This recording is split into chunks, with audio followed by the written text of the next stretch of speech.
After I paid off my condo, my sister-in-law declared it a family asset and tried to move in. Seconds after I whispered one sentence, she screamed like her world had just collapsed. I couldn't recall a time in my life when I had laughed this hard. But this wasn't the kind of laugh that follows a clever joke or a witty remark. No, this was the uncontrollable kind. The one that bubbles up when you hear something so outrageously absurd that your brain refuses to accept it. My sister-in-law Victoria stood before me, arms crossed, exuding confidence. She was serious, dead serious. "We've already decided," she declared. "This house is too big for one person. Blake and I need it more than you." I waited for the punchline. It never came. She truly believed she could take my home. Let me give you some context. I grew up in Detroit in a working-class family where nothing was handed to us. My parents worked hard, but money was always tight. If I wanted something, I had to earn it. So that's exactly what I did. I worked all through high school, through college, and through my 20s, saving every cent I could. I watched friends go on vacations to Miami, buy nice Honda Accords, eat at Olive Garden whenever they wanted. Meanwhile, I was living on top ramen and side hustles, all for one goal, to own my own home. And after years of working my ass off, I finally did it. I bought a modest 2-bedroom condo in a decent neighborhood in Phoenix. It wasn't fancy, but it was mine. Every month I poured money into my mortgage instead of wasting it on things I didn't need. And after years of sacrifice, I made the final payment. I owned it outright. No mortgage, no debt, just me, my home, and my peace of mind. Then Victoria decided she had a right to it. Victoria married my younger brother Blake 5 years ago. And from the moment she joined the family, she acted like she was above the rest of us. She came from money, not rich, but comfortable. And she never let anyone forget it. She had opinions about everything. The way we dressed, the places we ate at, Red Robin instead of fancy steakhouses, the cheap gifts we gave for Christmas. But the thing she looked down on the most? My condo. "It's so small," she had said the first time she visited, wrinkling her nose. "I could never live somewhere like this." Well, fast forward a few years and suddenly she wanted it. The day she showed up at my door, I should have known something was off. She never visited me alone. She usually avoided spending time with me unless she had to. But that day, she waltzed in like she owned the place, looking around like she was inspecting something. Then she turned to me and said, "So, we've made a decision." I didn't know what she was talking about, but something about the way she said it put me on edge. She crossed her arms and gave me this condescending smile like she was explaining something to a chick. "This condo," she said slowly, "is a family asset now." I just stared. "A what?" I asked. "A family asset," she repeated as if saying it twice would make it make sense. "You've had it for years, and now that it's paid off, it belongs to the family." I blinked. "No, it belongs to me. I bought it. I paid for it." She waved a hand, like that was a minor detail. "Sure, but you don't need all this space. It makes more sense for us to live here. Blake and I have a child. You don't." I laughed out loud. It wasn't even intentional. It just came out. She frowned. "What's so funny? You actually think you can just what? Claim my home?" "It's not about claiming anything," she said, rolling her eyes. "It's about what's fair. We have a family. We need the space. You can find somewhere else to live." I stared at her, trying to understand if this was some kind of prank. But her expression was serious. "You're insane," I said finally. She huffed. "Blake and I talked to Mom and Dad and they agreed this is what's best for the family." And there it was. My parents always favored Blake. He was the golden child, the one who could do no wrong. Meanwhile, I was always expected to be the responsible one, the understanding one. When we were kids, if Blake broke something, it was my fault for not watching him. If he failed a test, it was because I didn't help him study. And if I ever dared to complain, I was being selfish. So it didn't even surprise me that my parents were backing this insanity. but that didn't mean I was going to roll over and take it. I stepped closer to Victoria, dropped my voice to a whisper, and said something that made her face drain of all color. She recoiled like I had slapped her. Then a second later, she started screaming. "No way, this isn't fair." I just laughed. "Fairness wasn't your concern before, was it?" What did I whisper? Oh, trust me. Victoria was about to learn exactly how unfair life could be. Victoria stood there, face red, fists clenched, breathing like a bull, ready to charge. She thought she had me cornered. She thought I'd roll over like I always had, like my parents had trained me to. But she had no idea who she was messing with. I had spent years breaking my back for this home. No way in hell was I going to let her take it from me. "You don't get to do this," she hissed. I smiled. I already did. She screamed, full on top of her lungs, toddler tantrum style. I didn't even flinch. By the next morning, my phone was blowing up. First, it was my mom.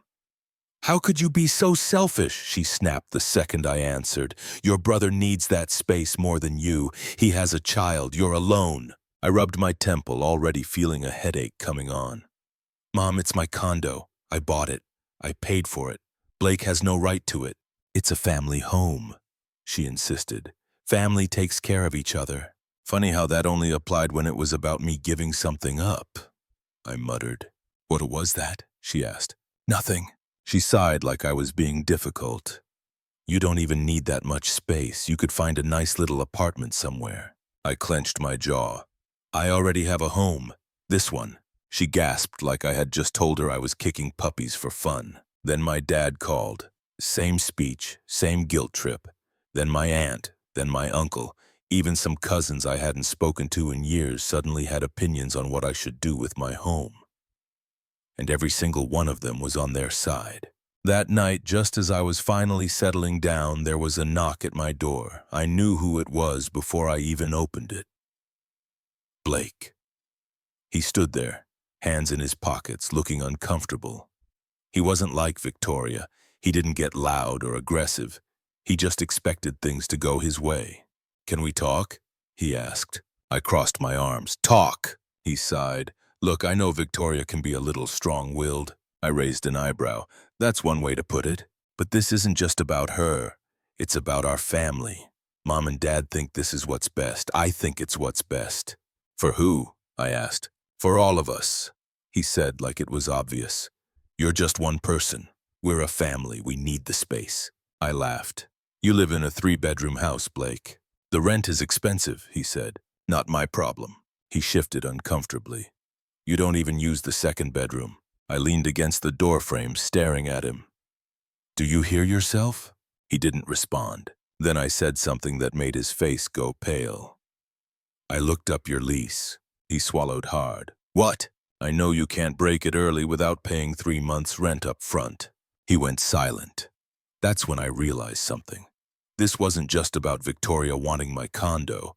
They couldn't afford their place anymore. A week later, I got a call from a friend who worked at a local real estate office in Scottsdale. "You're not going to believe this," she said, "but Blake and Victoria applied for a mortgage last year." I blinked. "Okay." "They got denied." Now that got my attention. "Why?" I asked. She hesitated. "Bad credit, high debt." I sat up. "How high?" She lowered her voice. "Really high." Everything clicked into place. Victoria didn't just want my condo, she needed it. They were drowning in debt, stuck in a lease they couldn't afford to break, and instead of admitting they had screwed up, they decided to come for my home. And my parents, they had no idea. I didn't confront them right away. Instead, I waited. A few days later, I got another call from my mom. "We're having a family dinner this weekend," she said sweetly. "You should come." I almost laughed. They wanted me there so they could gang up on me, make me feel guilty, wear me down until I gave in. But I had other plans. "Oh, I'll be there," I said. And when I walked into that dinner, I was ready. I walked into that family dinner like a soldier going into battle. I already knew how this was going to go. They'd sit me down, talk to me like I was a selfish child, and then pressure me until I gave in. But they had no idea that I wasn't the same person they were used to steamrolling. I knew the truth now. Blake and Victoria weren't just being greedy, they were desperate. They were drowning in debt, trapped in a lease they couldn't afford, and instead of fixing their mess, they had decided to steal my home and call it fair, not happening.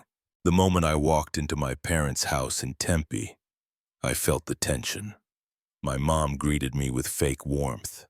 My dad barely looked at me. Blake and Victoria were already sitting at the dining table, whispering to each other. Victoria glanced up, smirking like she had already won. The table was set with Mom's good china, pot roast, and mashed potatoes already served, but no one was eating. They had been waiting for me. I sat down acting like I had no idea what was coming. And then right on cue, my mom launched into it. "Honey," she began, reaching for my hand. "We just want to talk." I didn't pull away, but I didn't respond either. "We've been thinking about this a lot," she continued, squeezing my fingers like she was comforting me through some tough decision. "And we all agree. It's time to do what's best for the family." I stayed silent. "We love you," she said, putting on her best concerned mother face. "But it's selfish to keep that condo all to yourself when Blake and Victoria need it more." Victoria nodded along like this was some reasonable request. I finally spoke. "So let me get this straight. You want me to just hand over my home?" My dad cleared his throat. "Not hand over. Just let them stay there for free." "Well, yes," my mom added. I let out a sharp laugh. "And where exactly am I supposed to live?" My mom waved a hand like it didn't matter. "You could get a nice little apartment. You don't need all that space." There it was again. That word need. As if I hadn't earned every inch of that home. As if it wasn't mine. I leaned back, folding my arms. "And why can't they just get a place they can afford?" The room went silent. I saw it then, the flicker of panic on Blake's face. The way Victoria's mouth tightened. They didn't expect me to push back, and that's when I decided to go for the kill. I turned to Blake, staring him down. "You already tried to buy a house last year, didn't you?" His face drained of color. "What? You applied for a mortgage, got denied because of your credit." Victoria stiffened. "That's none of your business."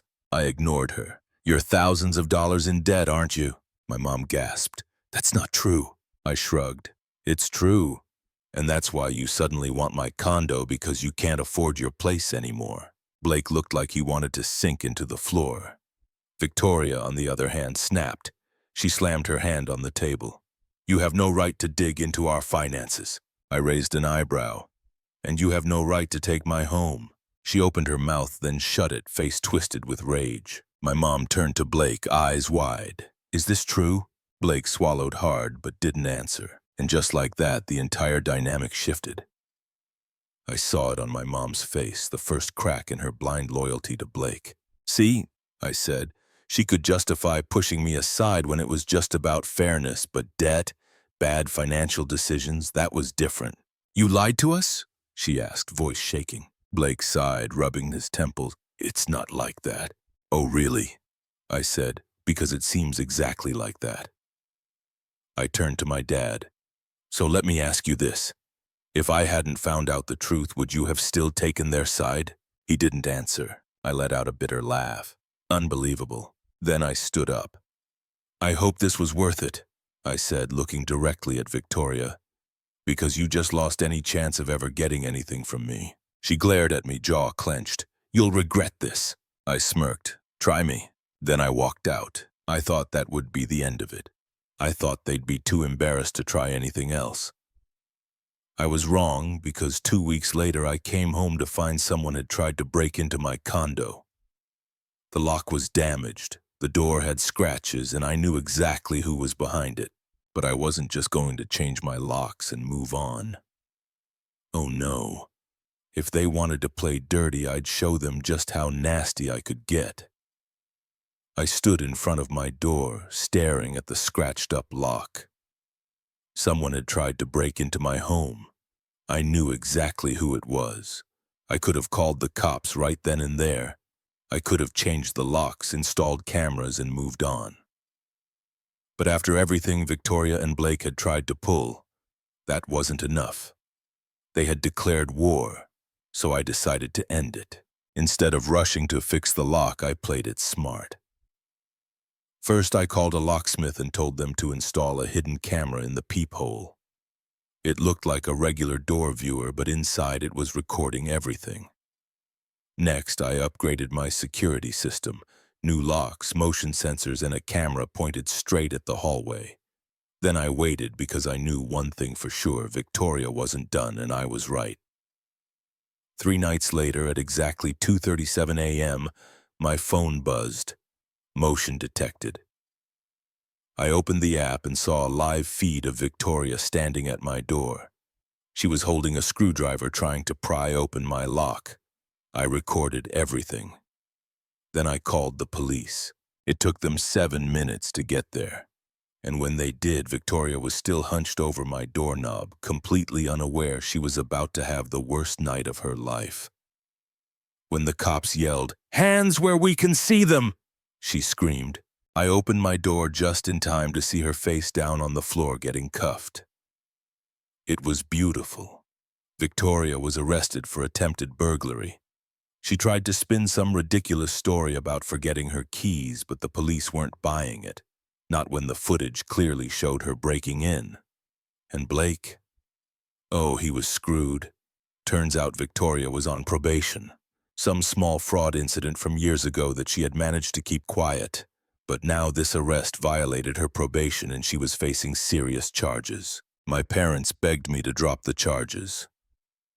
I laughed in their faces after everything she pulled. I said, "Not a chance." They tried to guilt trip me, cry about family, tell me I was ruining Victoria's life, but I had heard enough of their nonsense.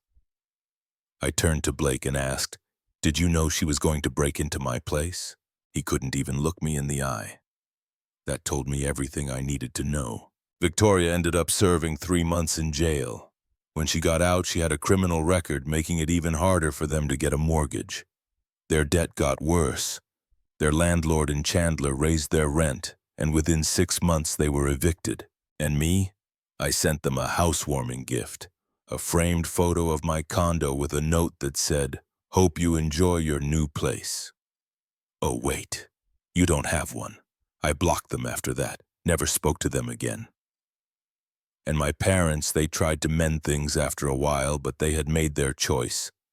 So I made mine. I was done being the family's doormat, and I never looked back. The aftermath was everything I could have hoped for. Victoria's arrest made local news in Phoenix. Woman arrested for attempted burglary of family member's home. The shame of it all was too much for them to handle in their social circle. Blake lost his job at the accounting firm when his background check renewal came up, and they discovered his wife's criminal record. Apparently, having a felon in the family didn't look good for someone handling other people's finances. They had to move in with Victoria's parents in Tucson, the same parents whose money Victoria had always bragged about. Turns out they weren't so generous when their daughter came home as a convicted criminal with a mountain of debt. My parents tried calling me for months. They'd leave voicemails talking about forgiveness, about how families should stick together, about how I was being too harsh. I deleted every single one without listening to the end. Then came Blake's birthday. For 30 years, I'd never missed it. This year, I sent him a card. Inside, I wrote, "Hope you've learned that some things can't be taken. They have to be earned. Happy birthday." I heard through mutual friends that he cried when he read it. Victoria tried reaching out through social media, creating fake accounts to message me. Always the same desperate tone. They were sorry. They'd made a mistake. Couldn't I find it in my heart to help family? I screenshot every message and sent them to her probation officer. Turns out harassment was another violation of her terms. The final blow came a year later. I was at Target in Phoenix when I spotted them in the electronics section. Victoria looked tired, worn down. Blake had gained weight and lost most of his hair. They were arguing quietly about whether they could afford a basic tablet for their kid. I walked right up to them with my shopping cart full of home improvement supplies. New curtains for my condo, some plants for my balcony, expensive organic groceries. "Oh my God, Lucia," Victoria said, her fake smile plastered on. "How are you? I looked her up and down slowly. I'm fantastic. Just bought some new furniture for my second bedroom. You know, the one you said I didn't need. Blake shifted uncomfortably. Look, Lucia, we've been meaning to save it. I cut him off. I hope it was worth it. The lying, the scheming, the breaking and entering, I hope it was worth losing everything. Victoria's composure cracked. We lost everything because of you. I laughed.